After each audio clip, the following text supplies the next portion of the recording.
Bwana Yesu asifiwe sana, mwana wa Mungu, na kila sababu ya kumshukuru sana Mungu kwa ajili ya neema hii ambayo ametupa katika siku hii ya leo kuendelea kujifunza maneno yake kwa pamoja.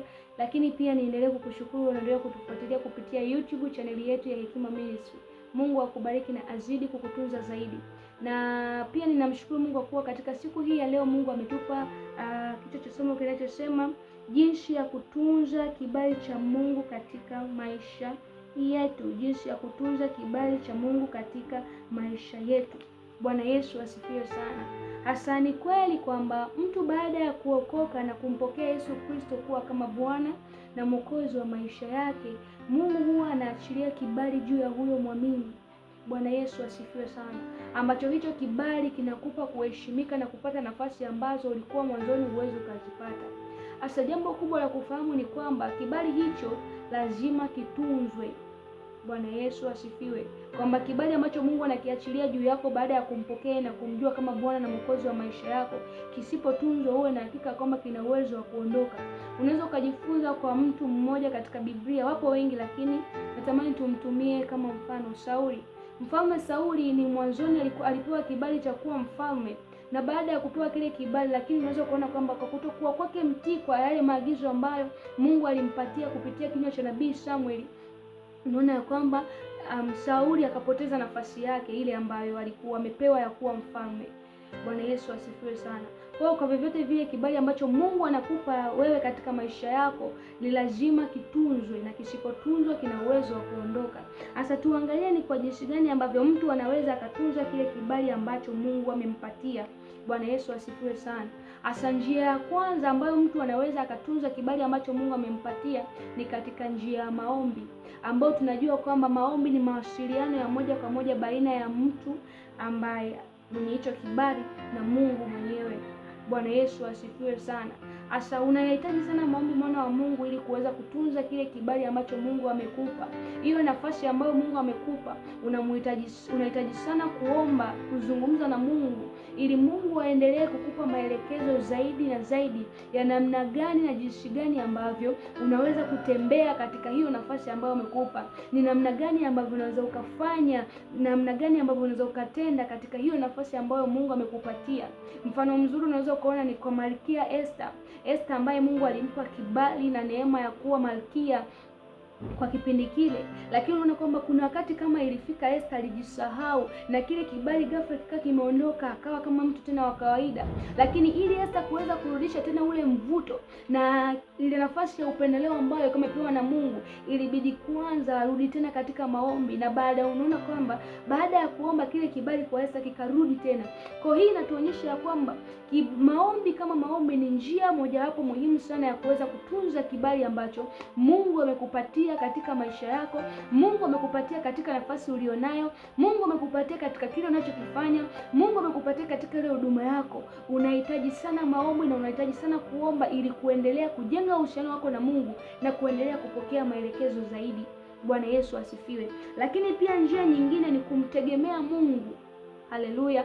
Unapomtegemea Mungu, unamuonyesha Mungu au unakuonyesha kwamba unatambua ya kwamba si akili zangu wala si nguvu zangu wala si fahamu zangu na wala si uwezo wangu ulionipa mimi kuwepo mahali hapa nilipo, lakini unatambua ya kwamba ni Mungu ndiye aliyenipa kuwa hapa nilipo. Ni Mungu ndiye aliyenisaidia mimi kuwepo hapa nilipo. Kwa hiyo siku zote nitakaa nikimwangalia yeye. Kabla sijafanya kitu chochote nitakwenda kumuuliza yeye, kwa sababu ninajua ya kwamba ni yeye ndiye aliyenipa kuwa na nafasi hii. Ni yeye ndiye aliyenipa kuwa hapa nilipo. Ni yeye ndiye aliyenipa afya hii. Ni yeye ndiye aliyenipa masomo haya. Ni yeye ndiye aliyenipa kazi hii. Ni yeye ndiye aliyenipa biashara hii. Ni yeye ndiye aliyenipa kila kitu. Ni yeye ndiye aliyenipa huduma hii. Kwa hiyo kila siku utajifunza kumtegemea Mungu. Ni pamoja na kuto kuchukua maamuzi yako binafsi kabla ya Mungu kuamua. Utasubiri kwanza kitu ambacho Mungu atakachoamua ndicho ukifuate na sicho kile ambacho ulichokiamua wewe. Bwana Yesu asifiwe sana.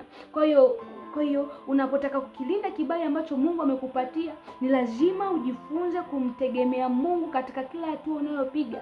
Usifanye jambo lolote mpaka Mungu aseme kwanza. Usitende kitu chochote mpaka kusikia sauti ya Mungu ya maelekezo ikisema juu yako, na kisha ndipo ufuate kile ambacho Mungu amekupa maelekezo juu ya hicho. Bwana Yesu asifiwe sana.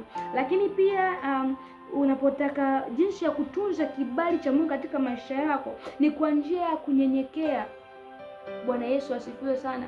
Kushuka kama kupokea maelekezo ya kwa Mungu, kutii kile ambacho Mungu anakuambia uweze kukifanya, huko unanyenyekea na kusema kwamba Mungu, ni wewe tu, sio mimi wala sio nguvu zangu ambazo zimenipa hiki. Bwana Yesu asifiwe sana. Kwa sababu jambo lolote zuri ambalo limewahi kutokea katika maisha yako na chochote kizuri ambacho kinaendelea katika maisha yako, jua ya kwamba ni Mungu ndiye anayekupa, ni kibali cha Mungu ndicho kinachokupa. Kwa kama ukishajua ni kibali cha Mungu na sio mimi, lazima ujifunze kila siku kushuka mbele za Mungu, kumpa Mungu nafasi kama mfalme juu ya maisha yako, kumpa Mungu nafasi kama muumbaji wako. Bwana Yesu asifiwe sana. Na ndio maana hata kama ukiangalia katika maisha ya kawaida, hata siku moja hakuna mtumwa ambaye anamdharau bwana wake. Kwa sababu gani? Anajua kabisa kwamba ili nile ninamhitaji huyu bwana, ili niishi ninamhitaji huyu bwana ambaye ninamtumikia, ili nifanye kila jambo katika maisha yangu ninamhitaji huyu. Kwa kila siku atajifunza kushuka, atajifunza kutii. Akipewa maelekezo lazima ayafuate, kwa sababu anajua bila kufuata haya maelekezo siwezi nikapata. Kwa na wewe pia kwa Mungu unatakiwa kuwa hivyo hivyo. Ujishushe mbele za Mungu, ujione ya kwamba si kitu, kuachilia nafasi ya mapenzi ya Mungu kuweza kutimiza katika maisha yako, kuachilia nafasi kile Mungu alichokikusudia katika maisha yako kiweze kutimia, kunyenyekea na kumwambia Mungu, niko tayari kufanya kila jambo unalonielekeza, niko tayari kufuata kila mpango ambao unanipatia kabla sijafuata mpango wangu. Bwana Yesu asifiwe sana. Kwa jinsi ya kutunza kibali ambacho Mungu amekupatia, ni lazima ujifunze kunyenyekea mbele za Mungu. Ukimwangalia Yesu Kristo mwenyewe alikuwa ni mnyenyekevu. Biblia inasema kwamba akawa mnyenyekevu na kutii kwa mauti, hata mauti ya msalaba. Yesu alinyenyekea, alishuka kwa Mungu ambaye ni Mungu Baba, alishuka na kunyenyekea, na unaona thamani ya kile ambacho kilidhihirika pale msalabani. Na ndio maana mpaka leo hii tunajivunia kwamba tuna ukombozi, tuna Kristo ambaye aliokoa maisha yetu na kutuweka huru kutoka katika vifungo vya dhambi. Ni kwa sababu aliamua kunyenyekea na kushuka. Na unaona baada ya unyenyekevu ule, Biblia inasema kwamba Mungu akamkirimia jina lipitalo majina yote. Bwana Yesu asifiwe sana. Kwa lazima ujue kwamba unyenyekevu ni kitu cha msingi sana, na ili uweze kukitunza kibali cha Mungu, hicho ambacho kinachokupa nafasi sehemu ambapo hukustahili, kinachokuachilia mng'ao ambao mwanzoni ulikuwa hauna, kinachokuletea aina watu ambao mwanzoni ulikuwa hauna. Asa Mungu amekupa, ni kibali cha Mungu ndicho kinachofanya hayo yote. Kwa lazima uendelee kushuka na kunyenyekea mbele za Mungu, ili ule utiisho wa kibali cha Mungu kapate kuwa juu yako zaidi na zaidi, ili uweze kuona matokeo makubwa yakizidi kutokea katika maisha yako. Bwana Yesu asifiwe sana. Lakini pia jambo lingine, ili uweze kukitunza kibali cha Mungu juu yako, ni lazima ujifunze kuishi kwa imani. Bwana Yesu asifiwe sana. Lazima uendelee kuamini ya kwamba Mungu anaweza na Mungu ndiye aliyenipa hichi kitu. Kwa hiyo nitaendelea kumwamini yeye na kufuata mpango wake na kufuata yote anayoniambia, kwa sababu ninajua ya kwamba hata kama leo hajanipa, hata kama leo nilichokitarajia hakijatokea, lakini nina uhakika katika kesho, nina uhakika katika kile alichoniambia niweze kukisubiri. Bwana Yesu asifiwe sana. Kwa hiyo kuna namna nyingi ya kuweza kukitunza kibali cha Mungu juu ya maisha yako. Kuna njia nyingi ambazo unaweza kukitunza kibali cha Mungu juu ya maisha yako. Lakini katika siku hii ya leo nilitamani kukufundisha tu hizi njia chache ambazo ni njia 4 za jinsi ya kutunza kibali cha Mungu katika maisha yako. Bwana Yesu asifiwe sana.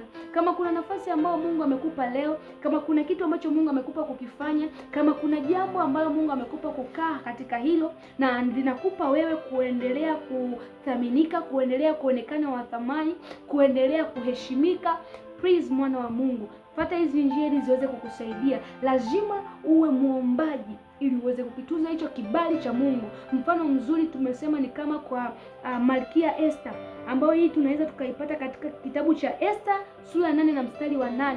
Lazima ujifunze kuomba, kuwasiliana na Mungu kila siku kwa ajili ya maelekezo. Lakini pia lazima ujifunze kunyenyekea, kushuka mbele za Mungu, kutii kile Mungu anachokwambia, kufuata maelekezo ambayo Mungu anayokuambia, ili uweze kupokea baraka na kuendelea kung'alisha kile kibali ambacho Mungu amekiachilia juu ya maisha yako. Lakini pia lazima ujifunze kumtegemea Mungu kwa kufuata maelekezo yake, kwa kumsikiliza ni nini anasema ili uweze kukifuata, kwa kujua kwamba sio nguvu zangu wala sio akili zangu zilizonipa kuwa hapa nilipo, lakini ninatambua kwamba ni thamani ya kile Yesu alichokifanya msalabani ndicho kimenisaidia kuwepo hapa na kuendelea kupata mng'ao huu ambao kila mtu anatamani kuwa karibu na mimi. Kwa lazima ujifunze kumtegemea Mungu na kufuata kila kitu anachokuambia kwa kusubiri maelekezo yake kabla ya kufanya jambo lolote. Bwana Yesu asifiwe sana. Lakini pia ni lazima ujifunze kuishi kwa imani. Bwana Yesu asifiwe sana. Kwa kujua kwamba kila changamoto inayotokea katika maisha yangu sitaipa nafasi katika maisha yangu. Kwa sababu gani? Ninaamini na nina amani juu ya kile ambacho Mungu ameniahidi, na ninaamini na uhakika wa juu ya kibali ambacho Mungu alichonipa kina uwezo wa kunivusha hapa.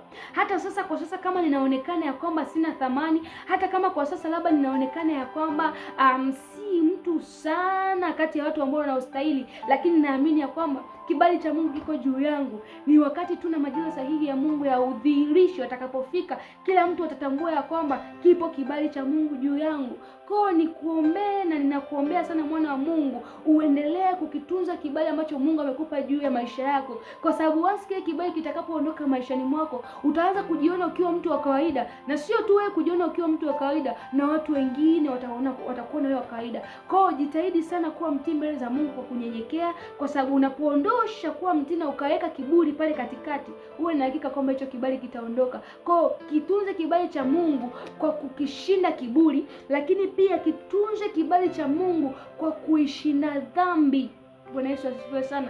Dhambi isitawale juu ya maisha yako, ila bali litumie neno la Mungu, kwa sababu Biblia inasema kwamba moyoni mwangu nimeliweka neno lako ili nisije nikakutenda dhambi. So unaishindaje dhambi? Unailishinda dhambi kwa kuliweka neno la Mungu kwa wingi ndani yako. Mtunzi wa Zaburi anasema kwamba moyoni mwangu nimeliweka neno lako. Hajaliweka tu neno la Mungu ili kujifurahisha. Hajaliweka tu neno la Mungu ili kuonekana kwamba na yeye ndani yake ana maneno mengi au ana vifungu vingi vya Biblia, lakini ndani yake ameliweka neno la Mungu ili kupitia lile neno la Mungu limsaidie kutokutenda dhambi. Ndio maana kuna mstari napenda kusema kila siku katika kitabu cha Yoshua 1:8 anasema kwamba na kitabu hichi cha Torati kisiondoke kinywani mwako, bali yatafakari maneno yake usiku na mchana, kwa sababu kupitia kuyatafakari yale maneno ndipo ile hofu ya Mungu inazidi kujaa ndani yako, ndipo ule utiisho wa Mungu na kuogopa kutenda dhambi kunazidi kujaa ndani yako, na utajikuta mara nyingi ukitaka kufanya dhambi ambayo ulikuwa unaifanya mwanzoni, ghafla unajikuta unaogopa kufanya. Kwa sababu gani? Tayari kuna neno la Mungu limejaa ndani yako ambalo linakusaidia kuushinda uovu. Ndio maana nasema kwamba moyoni mwangu nimeliweka neno lako nisije nikakutenda dhambi. So sitakutenda dhambi kwa sababu nina neno lako. Lakini ukisoma pia nyaraka ya Mtume Paulo katika kitabu kile cha Petro 1 na mstari wa pili na Petro wa kwanza mstari wa pili na ile sura ya kwanza anasema kwamba watoto wangu wadogo nimewafundisha haya ili kwamba msitende dhambi. Lakini kama mtu akitenda dhambi, anasema kwamba tunaye Yesu Kristo, tunaye mwombezi wetu kwa Baba, Yesu Kristo mwenye haki. Bwana Yesu asifiwe sana. Kwa hiyo Yesu Kristo aliachilia ukombozi. Kupitia ule ukombozi una uwezo kusamehewa dhambi, lakini unatakiwa kulijaza neno la Mungu ndani yako kwa wingi, umjue Yesu sana sana sana zaidi unavyomjua sasa, ili uweze kuishinda dhambi. Hutashinda dhambi ukiwa nje ya neno la Mungu. Kwa hiyo hutaweza pia kukitunza kibali cha Mungu kama ndani yako ukiwa haujajawa neno la Mungu ambalo linakusaidia kuweza kuacha dhambi. Kwa hiyo tunza sana neno la Mungu ndani yako, tunza sana maelekezo ambayo Mungu anakupa, usikiweke kiburi mbele, ili uweze kukitunza kibali cha Mungu ndani yako. Lakini ujifunze kutii na ujifunze kumtegemea Mungu, kwa sababu usipomtegemea Mungu kibali kinaondoka. Kutokuwa na utii na kutokumtegemea Mungu na dhambi, lakini pia na kiburi ni adui wakubwa sana wa wewe kuweza kukitunza kibali cha Mungu. Kwa hivyo nikutakie neema ya Yesu Kristo katika kuweza kukitunza kibali cha Mungu juu ya maisha yako, na uwezesho wa nguvu za Mungu kapate kuwa juu yako. Mungu akulinda kwa kukufunika sawa sana jinsi apendavyo yeye. Amen.